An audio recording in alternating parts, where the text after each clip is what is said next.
Hi, in this video, I'm going to show you how to find web hosting. Now, finding web hosting is not as hard as it sounds, but at the same time, there are a few things that you need to look out for. Do they have good customer service?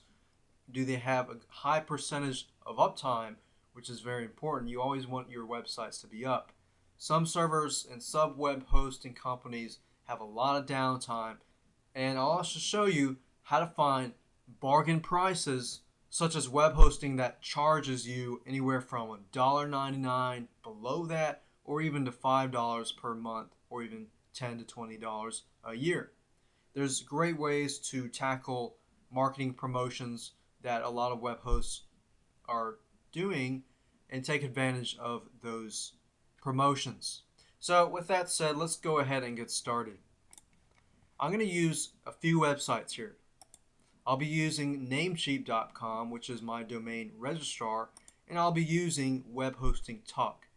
If you go to Google and you type in Web Hosting Talk, what Web Hosting Talk is, it's a large forum that deals with web hosting. That's normally where I find quality and reliable hosts because you have people talking about them who have experienced certain web hosts. So if you're getting a lot of bad reviews for web hosts or even good reviews, you can see that before you jump in. I've been using Web Hosting Talk since 2005 and earlier. So this has been a great resource and it'll be a great resource for you as well. When you're hosting WordPress, the two things you want to look out for is to make sure that the host can provide PHP and MySQL. But the majority of the web hosting companies out there provide PHP and MySQL. So that's not a huge issue, but it's always good to look out for those. The first thing you want to think of is, okay, what kind of web hosting company am I looking for? So to find that, you need to know what are your blog's needs. That's the biggest question that you need to ask yourself before you go looking for a web hosting company to settle with. So we're thinking about, okay, how many people are going to visit your site? Well, of course you don't know that, but you can have a guess estimate.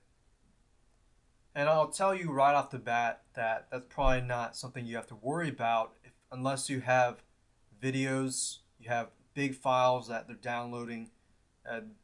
Those are the times that you need to look into more space, more bandwidth.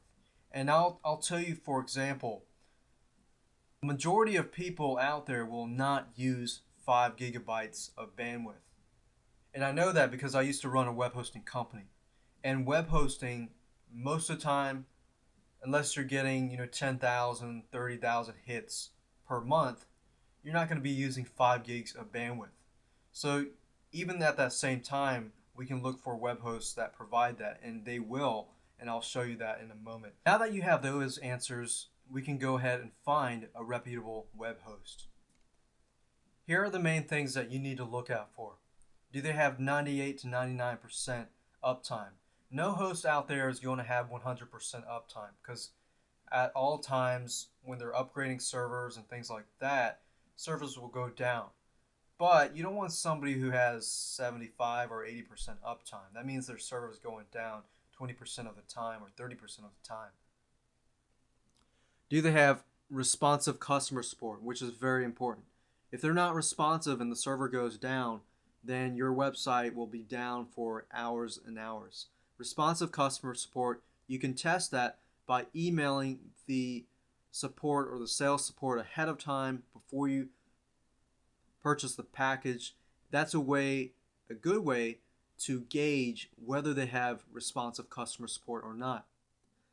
Then you want to look at the package. Is it a good package? Is it a reasonable package? Is it a realistic package?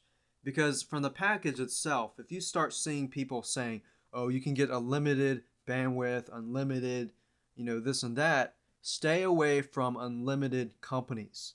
In my experience, the companies that promise you unlimited things, they're the ones that are overselling. Overselling means that too many people are getting onto their servers and their servers will eventually crash too many times.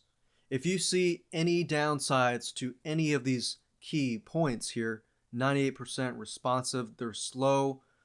Any of these, that's a big red flag. So stay away from companies who oversell, don't have a realistic package. Realistic meaning they tell you what you get. They tell you, okay, you get 2 gigabytes of hard drive space, 100 gigs of bandwidth. That's pretty much enough. Most of you will never ever use that unless you have a huge site that has downloadable files. Now that you have understand those concepts, what you want are shared servers. You don't want a dedicated server just because, unless you're running hundreds of blogs or you have a site that's making a lot of money. So what you're looking for is shared servers.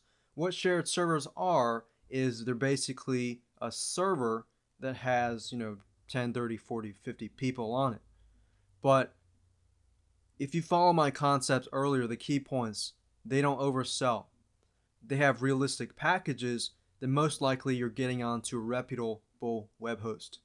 So with that said, let's go to web hosting talk. This is the tool I use to find good prices as far as dedicated servers.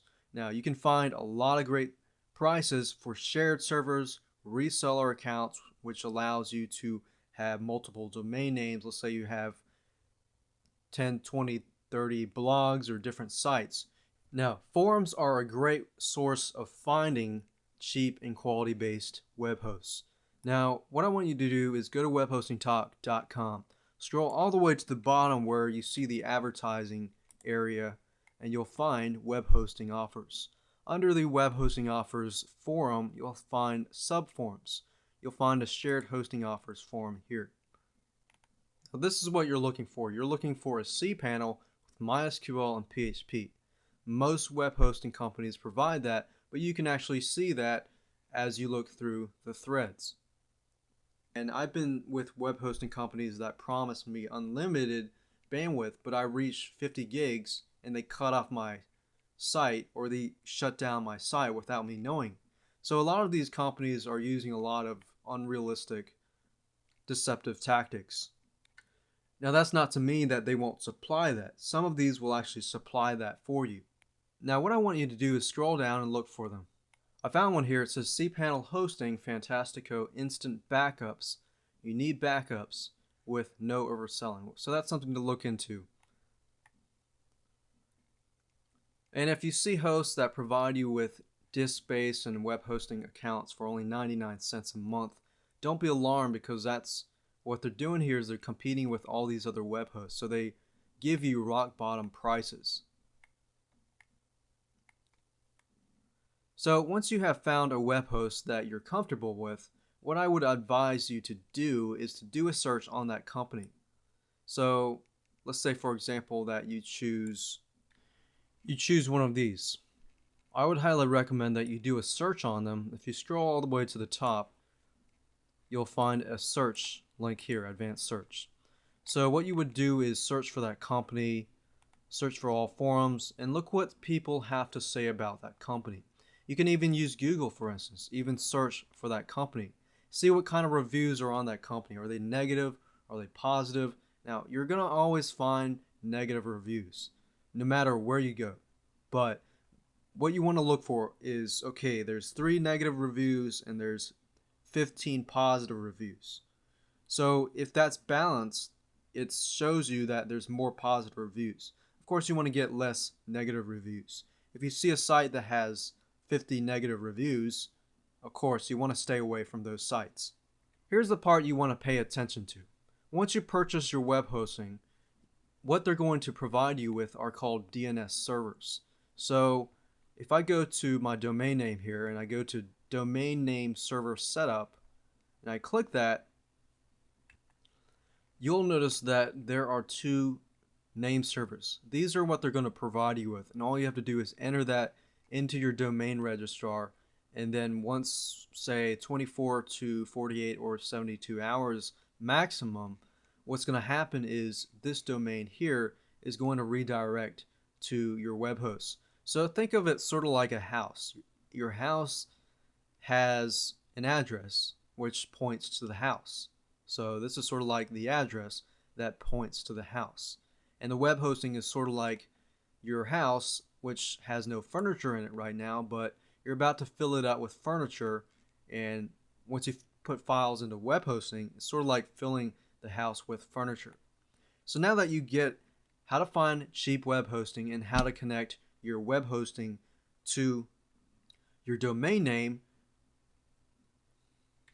let's move on to the next tutorial on showing you how to install WordPress on your domain name.